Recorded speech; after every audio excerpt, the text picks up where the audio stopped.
Hello friends, welcome to my YouTube channel सेल्फोस academy.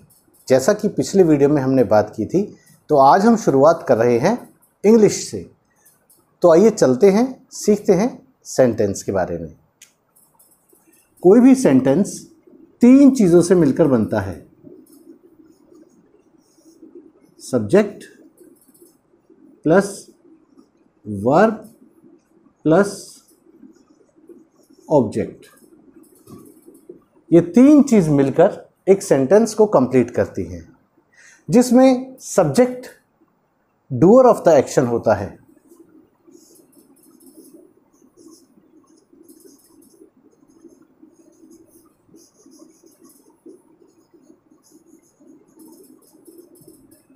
और verb को हम एक्शन कहते हैं। यानी कि सब्जेक्ट वो होता है जो डूअर ऑफ द एक्शन होता है, यानी कि एक्शन को करने वाला, और एक्शन वो होता है जो वर्ब होती है, और जिस चीज़ पर एक्शन होता है वो ऑब्जेक्ट कहलाता है।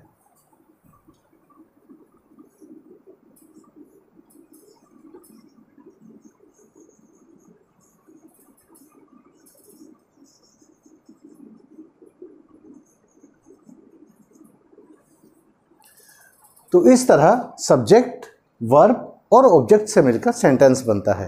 अब इसका कुछ एग्जाम्पल मैं आपको बताता हूं।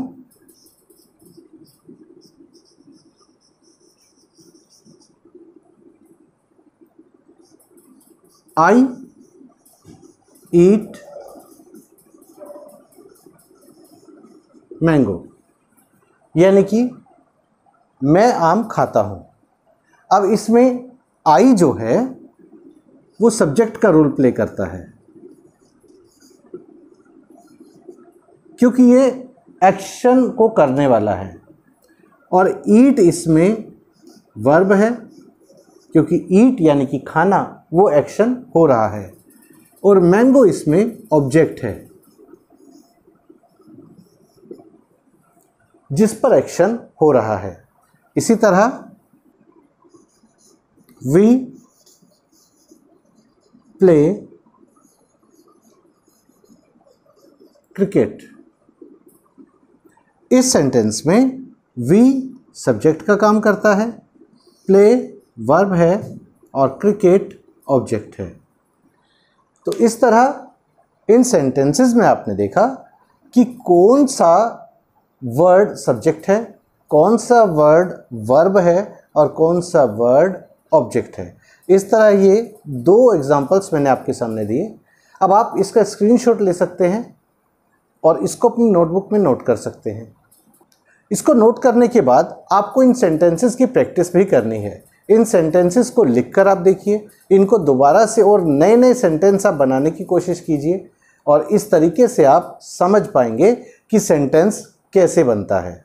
तो चलिए अब आगे बढ़ते हैं, कुछ और नई चीज़ें इसी में आगे सीखते हैं।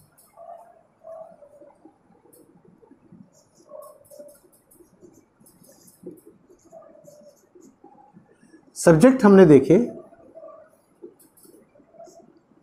आई, वी, यू,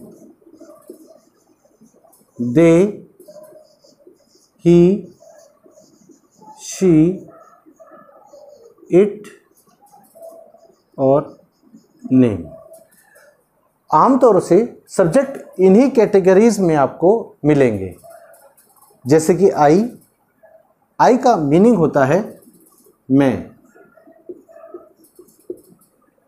वी इसका मीनिंग होता है हम, यू इसका मीनिंग होता है आप, दे इसका मीनिंग होता है वे, ही का मीनिंग होता है वह, और ये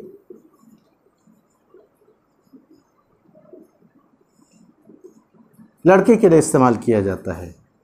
शी का मीनिंग भी वह होता है, और इसको लड़की के लिए इस्तेमाल किया जाता है। इट का मीनिंग ये होता है ये नॉन लिविंग थिंग्स और जितने भी बर्ड्स एनिमल्स हैं उन सब के लिए इस्तेमाल होता है। केवल ह्यूमन बीइंग्स के लिए, मनुष्यों के लिए इट का प्रयोग नहीं करते हैं।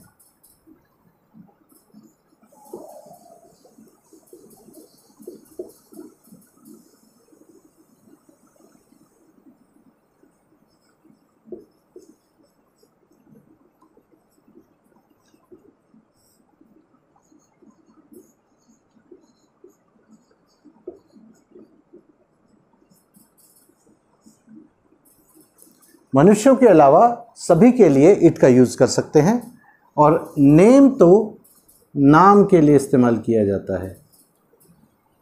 इस प्रकार हम देख सकते हैं आई को मैं कहते हैं, वी को हम कहते हैं, यू को आप कहते हैं, दे वे, दे का अर्थ होता है वे। यहाँ पर एक से अधिक होते हैं।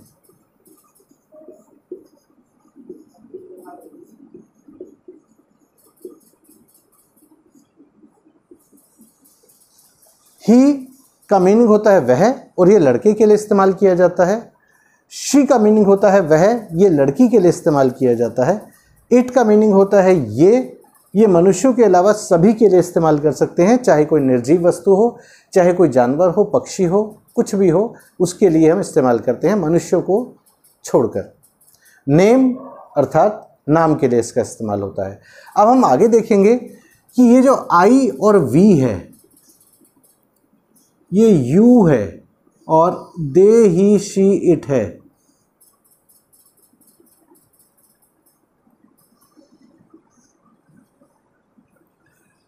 आई और वी ये फर्स्ट पर्सन है, यू सेकंड पर्सन है और बाकी ये सारे थर्ड पर्सन है। आई और वी जब भी हम बात करेंगे ये हमेशा फर्स्ट पर्सन होंगे, सेकंड पर्सन यू होता है और दे ही शी इट और नेम ये सभी थर्ड पर्सन होते हैं। इस तरह ये तीन कैटेगरीज में बटे होते हैं, फर्स्ट पर्सन, सेकंड पर्सन और थर्ड पर्सन। फर्स्ट पर्सन में आई और वी आते हैं, सेकंड पर्सन में यू आता है और थर्ड पर्सन में ही शी इट और नेम के अलावा दे भी आता है। तो इस तरह ये तीन कैटेगरीज में हम इनको बांटते हैं। तो आज जो हमने देखा, जो हमने सीखा, सेंटेंस के बारे में, सब्जेक्ट के बारे में, वर्ब के बारे में और ऑब्जेक्ट के बारे में भी सीखा। उसके अलावा हमने देखा कि किस प्रकार सब्जेक्ट्स को हम तीन कैटेगरीज में डिवाइड करते हैं, फर्स्ट पर्सन, सेकंड पर्सन और थर्ड पर्सन के रूप में। इनके अर्थ को हमने जाना कि किस सब्जेक्ट के जो वर्ड हम यूज़ करते हैं उस सब्जेक्ट का हिंदी भाषा में क्या अर्थ है, ताकि हम आसानी से उसको समझ सकें। आप इसका स्क्रीनशॉट ले सकते हैं, इसको अपनी नोटबुक में नोट कर सकते हैं और बाद में इनका आप रिवीजन कर सकते हैं।